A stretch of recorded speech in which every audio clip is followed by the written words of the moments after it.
Il 62,8% dei medici di medicina generale in Veneto hanno più di 55 anni e il 2023 e il 2024 saranno gli anni record per numero di medici che lasceranno l'attività per andare in pensione. La stima parla di 363 persone.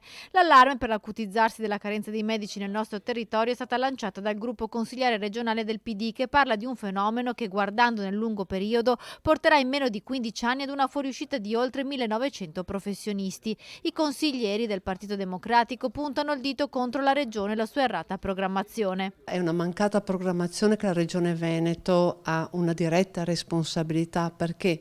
Perché le borse di formazione sono tra le più basse come numero in tutta Italia.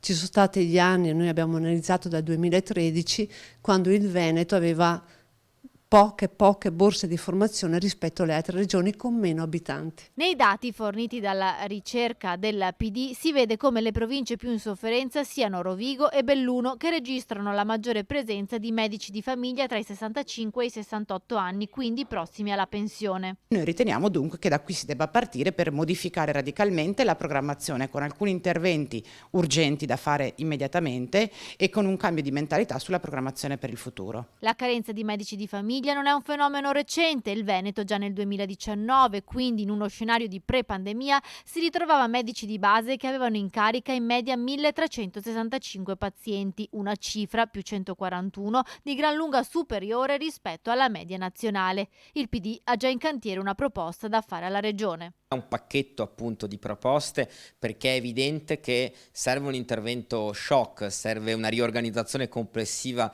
del sistema, altrimenti nei prossimi 2 anni non reggerà. Non basta, non ci sono bacchette magiche in questi casi, nel senso che i medici non si formano in pochi giorni e quindi o c'è un intervento radicale di riorganizzazione oppure il sistema è a rischio tenuta.